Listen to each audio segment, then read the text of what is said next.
Hello student, welcome in mathematics class. इस class में हम पढ़ रहे हैं डिफरेंशियल इक्वेशंस, जिसका एक टॉपिक है linear differential equation. Differential equations के वेरियस टॉपिक्स हमने पिछली क्लासों में पढ़े हैं और इस क्लास के अंदर हम लीनियर डिफरेंशियल इक्वेशंस और के बारे में पढ़ रहे हैं। Linear differential equation with constant coefficient and without constant coefficient, या कहें कि विथ वेरिएबल को। दो तरीके की लीनियर डिफरेंशियल इक्वेशंस है, उसके बारे में स्टडी करेंगे। लीनियर डिफरेंशियल इक्वेशंस क्या होती है इसके बारे में बताया था कि डिफरेंशियल इक्वेशन जो कि लीनियर फॉर्म में हो।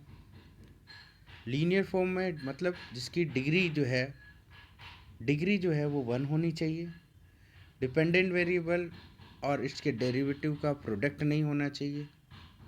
ठीक है, तो वो है differential equation, linear differential equation. अब जो इस तरीके से फॉर्मेट में भी होते हैं, डी की पावर ऑफ एन मतलब nth derivative of y with respect to x, n minus one derivative of y with respect to x with multiplied by p1। इसी प्रकार से n minus two derivative of y with respect to x, p2 multiple coefficient है। इस प्रकार से ये equations की format में होती है।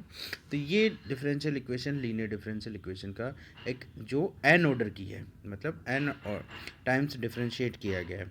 इसमें p1 p2 pn जो है ये कांस्टेंट भी हो सकते हैं और वेरिएबल्स भी हो सकते हैं, प्लस q जो है वो एक फंक्शन ऑफ x होता है।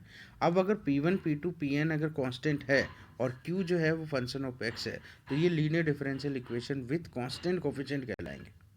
यदि p1 p2 pn कांस्टेंट नहीं है और वेरिएबल है, तो ये variable coefficient linear differential equation कहलाएगी। अब सबसे पहले हम बात करेंगे विथ कांस्टेंट कोफिशिएंट्स की।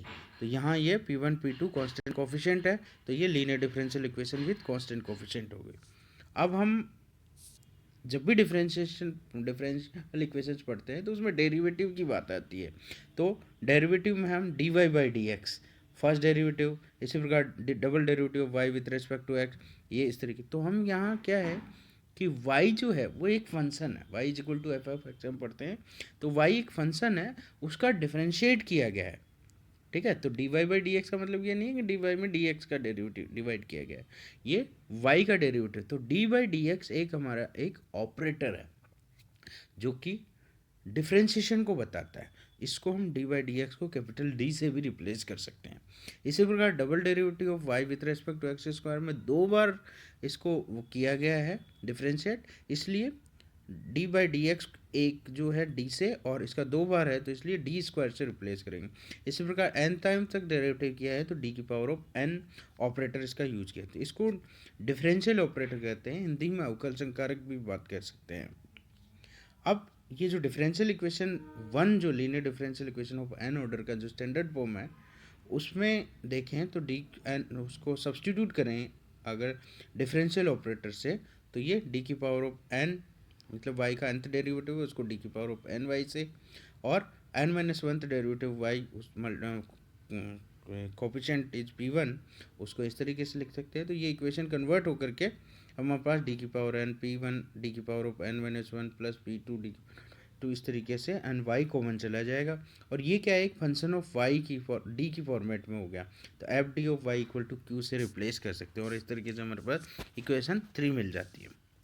अब जिस प्रकार से हमारे पास डिफरेंशिएशन के लिए derivative d y d x को डी से रिप्लेस किया और डी यहाँ डिफरेंशियल ऑपरेटर है, वैसे ही इन्वर्स ऑपरेटर डी 1/d की फॉर्मेट में हो जाए या डी इन्वर्स हो, तो वो इंटीग्रेशंस को रिप्रेजेंट करता है। तो ये इन्वर्स ऑपरेटर जो है कहलाएगा, इसको प्रतिलोम संकारक कहते हैं। इसी प्रकार से नेक्स्ट टॉपिक हमारे इसमें आता है जिसकी ज़रूरत पड़ेगी हमें, लीनियरली इंडिपेंडेंट और डिपेंडेंट। तो y1 y2 yn are the collection of functions, मतलब n फंक्शंस है। अब n फंक्शंस हैं तो इनका ये लीनियरली इंडिपेंडेंट होंगे या क्या होंगे, इसका हम कैसे देखेंगे। तो ये हम अगर लीनियर कॉम्बिनेशन की फॉर्मेट में लिखा जाए, n कलेक्शन ऑफ फंक्शंस हैं जो कि लीनियर कॉम्बिनेशन की फॉर्मेट में, लीनियर कॉम्बिनेशन कैसे, c1 y1 plus c2 y2 और cn n plus one equal to 0, मतलब सम कर दिया जाए और कोफिशिएंट का यूज़ करते हुए, तो इस फॉर्मेट में लिखा जाए और ये फॉर्मेट से इसका जो सोल्यूशन है वो एक मात्र सॉल्यूशन c1 c2 सारे जो कोफिशिएंट्स हैं वो सारे 0 आ जाए। ठीक है, इनका जो सॉल्यूशन है वो जीरो आ जाएं हर एक सॉल्यूशन, तो हम कह सकते हैं कि ये लीनियरली इंडिपेंडेंट है। अदरवाइज अगर एक भी सॉल्यूशन जो है नॉन जीरो हो जाता है तो ये लीनियरली डिपेंडेंट कहलाएंगे। अब आपको ध्यान रखना है कि लीनियर डिपेंडेंट के बहुत सारे हम रूल्स पढ़ते हैं और बहुत सारी है थ्योरम्स, उसके बेस पर एक है कि one function is constant multiple of other function, then these two functions are linearly dependent. अगर दो फंक्शन एक दूसरे के कांस्टेंट मल्टीपल हो, जैसे कि हमने बात की कि y इक्वल टू एक्स एक फंक्शन है, दूसरा y equal to two x एक दूसरा फंक्शन है, तो दूसरा फंक्शन y equal to two x है और टू एक्स को हम two multiple of y x, y को एक्स एक फंक्शन है, मतलब इसको वाई वन कह दो, y one equal to x एक फंक्शन है, दूसरा y two equal to two x है। तो y two equal to two x जो है, टू एक्स की जगह हम वाई वन सब्सटीट्यूट करेंगे तो y two equal to two y one हुआ, तो एक फंक्शन दूसरे का कांस्टेंट मल्टीपल हो गया, तो इसलिए हम कह सकते हैं कि ये दोनों फंक्शन जो है लीनियरली डिपेंडेंट होंगे। अब इसका एग्जाम्पल अभी जैसे मैं बताया वैसा ये हो रहा है, y one of x y two equal to three x है, तो वाई वन वाई टू का कांस्टेंट मल्टीपल है, तो इसलिए ये लीनियर डिपेंडेंट है। और दूसरी बात करें, जैसे कि अपने कहा कि लीनियर कॉम्बिनेशन की फॉर्मेट में रखने पर इनका सॉल्यूशन जीरो होना चाहिए, तो हम कह सकते हैं लीनियरली इंडिपेंडेंट, अदरवाइज नहीं। तो इसमें देखो कि इन दोनों फंक्शंस को अगर लीनियर कॉम्बिनेशन में लिखते हैं, C one of x C two three of x equal to zero, और इसका सोल्यूशन अगर निकालते हैं तो सी वन सी टू दोनों की वैल्यू जो है माइनस थ्री और वन आ रही है, जो कि जीरो नहीं है, तो हम दोनों की वैल्यू जीरो नहीं है, तो इसलिए ये लीनियरली डिपेंडेंट है। इसका एक दूसरा तरीका भी है, कलेक्शन ऑफ फंक्शंस को हम लीनियरली डिपेंडेंट इंडिपेंडेंट बताने का, तो उसके लिए एक रॉन्सकियन मैट्रिक्स जो है डिटर्मिनेंट का यूज किया जाता है। उसमें वो फंक्शन सबसे ऊपर फर्स्ट रो में लिखो या फर्स्ट कॉलम में लिख लो, और उनके डेरिवेटिव एन एक कम ऑर्डर तक का डेरिवेटिव, मतलब एन फंक्शन है तो एन माइनस वन तक का जो है डेरिवेटिव यूज करके इस प्रकार से एन क्रॉस एन की एक डिटर्मिनेंट बना ली जाती है, और उसका डिटर्मिनेंट हम निकालते हैं। अगर डिटर्मिनेंट जो है नॉन जीरो आ जाती है तो वो सेट कलेक्शन ऑफ फंक्शंस है वो लीनियर इंडिपेंडेंट हो जाएंगे, और अगर डिटर्मिनेंट जीरो हो गया तो वो लीनियरली डिपेंडेंट हो जाएंगे। जैसे कि एग्जाम्पल के तौर पर ई की पावर ऑफ एक्स एक फंक्शन है, एक्स ई की पावर एक्स दूसरा फंक्शन है। अब इन दोनों का जो है अगर डिटर्मिनेंट निकालें तो हमारे पास वो जो है डिटर्मिनेंट जीरो हो जाता है, नहीं होता है, तो इसलिए ये लीनियरली इंडिपेंडेंट है। या फिर हम इसको लीनियर कॉम्बिनेशन की फॉर्मेट ऊपर की तरह देख के वैसे भी लिख सकते हैं, तो ये कांस्टेंट मल्टीपल नहीं है। इसी प्रकार से तीन फंक्शन है, वन एक्स और एक्स स्क्वायर है, इनकी रॉन्सकियन मैट्रिक्स देखें तो वन एक्स एक्स स्क्वायर लिख लिया और इनके डेरिवेटिव करते जाएं। वन का first derivative zero, second derivative फिर ऑटोमेटिक जीरो, एक्स का फर्स्ट डेरिवेटिव वन है, सेकंड डेरिवेटिव जीरो हो गया, एक्स स्क्वायर का करोगे तो टू, फर्स्ट डेरिवेटिव टू है, सेकंड डेरिवेटिव टू, इससे एक रॉन्सकियन मैट्रिक्स होंगे। ये इसका डिटर्मिनेंट जो है निकला, तो ये डिटर्मिनेंट हमने देखा टू आ रहा है जो कि नॉन जीरो है, हम कह सकते हैं कि ये कलेक्शन जो है वो लीनियरली इंडिपेंडेंट। इसी प्रकार ये एक और एग्जांपल दिया हुआ है, इसको देखा तो इसका डिटर्मिनेंट जो है वो जीरो आ गया, तो हम कह सकते हैं कि लीनियरली डिपेंडेंट है। अब बात आती है होमोजीनियस और non homogeneous linear differential equation की। कोई लीनियर डिफरेंशियल इक्वेशन जो है वो होमोजीनियस होगी या नॉन होमोजीनियस होगी, इसका हम कैसे कहें। तो हमने जो differential linear differential equation of n order का जो स्टैंडर्ड फॉर्म पढ़ा था और उसके बाद उसको रिप्लेस कर दिया था हम डिफरेंशियल ऑपरेटर से, तो ये डी की power of n p one d की पावर ऑफ एन इस तरीके की इक्वेशन बनी थी, और इसको रिप्लेस करने में f d of y equal to q कहा था।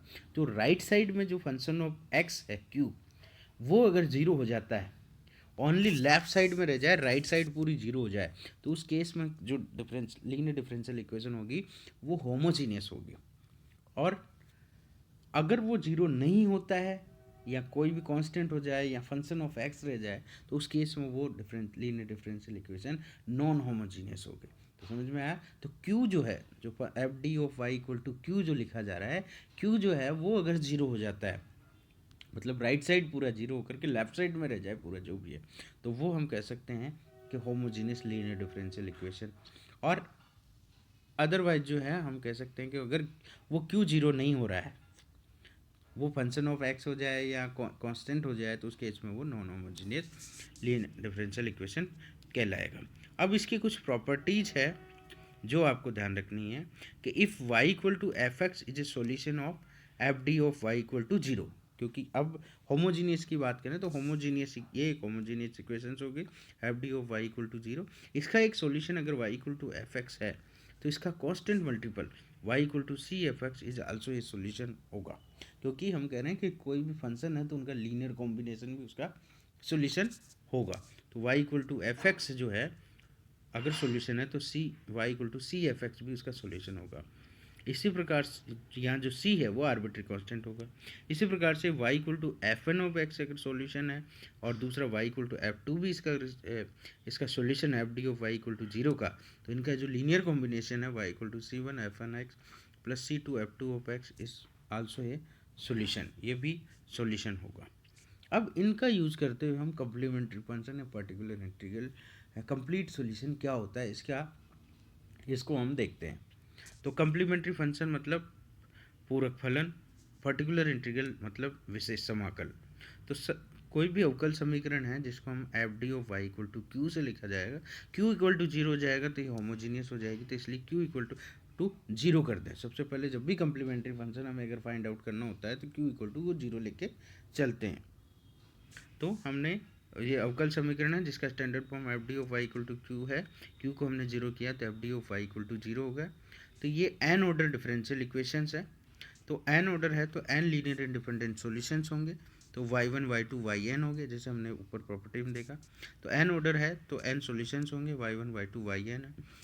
अगर ये एन लीनियर इंडिपेंडेंट सॉल्यूशन है तो इनका लीनियर कॉम्बिनेशन भी सॉल्यूशन होगा जो प्रॉपर्टी टू कहती है।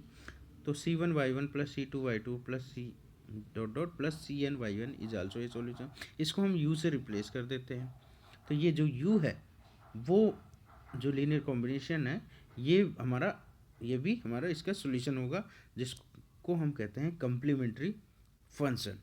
तो ये एक सॉल्यूशन होगा तो ये f d of y equal to zero को सेटिस्फाइड करेगा, मतलब f d of u equal to zero. अब हम पर्टिकुलर इंटीग्रल की भी बात कर लेते हैं। इसमें अगर समीकरण का पर्टिकुलर इंटीग्रल v होता है, मतलब विशेष हल जो है वो v होता है, तो वो इक्वेशन को सेटिस्फाइड करेगा, तो f d v equal to q हो गया। अब जब कम्प्लीमेंट्री फंक्शन हो गया, पर्टिकुलर इंटीग्रल हो गया, तो दो जब सॉल्यूशन है तो इनका लीनियर कॉम्बिनेशन भी सॉल्यूशन होता है, तो u प्लस वी भी इसका सॉल्यूशन होना चाहिए। तो अगर वो होता है तो कैसे क्या इक्वेशन को सेटिस्फाइड करेगा, तो हम इसको चेक कर लेते हैं। तो f d u plus v, suppose माना कि यू प्लस वी सॉल्यूशन है, तो f d y equal to q को सेटिस्फाइड करेगा।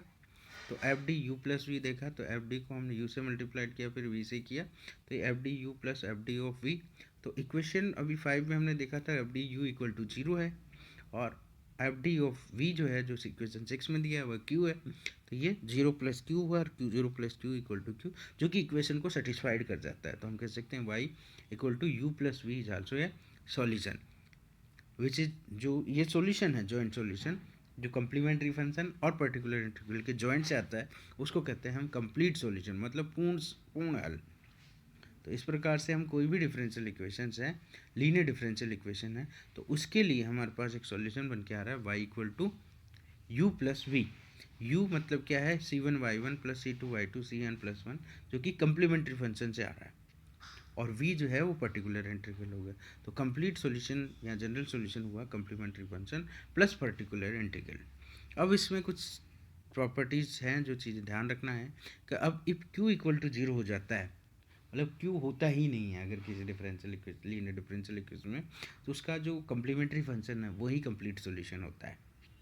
अब कम्प्लीमेंट्री फंक्शन में हमेशा ये ध्यान रखना है कि उसमें आर्बिट्री कांस्टेंट इन्वॉल्व होता है, और कितने आर्बिट्री कांस्टेंट होंगे वो उस डिफरेंशियल लीनियर डिफरेंशियल इक्वेशंस का ऑर्डर कितना होता है उसके ऊपर डिपेंड करो। उसका ऑर्डर अगर n ऑर्डर है तो n आर्बिट्री कांस्टेंट होंगे, अगर n माइनस वन ऑर्डर है तो n minus one arbitrary constant होंगे, अगर तीन ऑर्डर की लीनियर डिफरेंशियल इक्वेशन है, तीन आर्बिट्री कांस्टेंट है, सेकंड ऑर्डर की है तो दो आर्बिट्री कांस्टेंट होंगे, और फर्स्ट ऑर्डर फर्स्ट डिग्री है तो वन आर्बिट्री कांस्टेंट होंगे।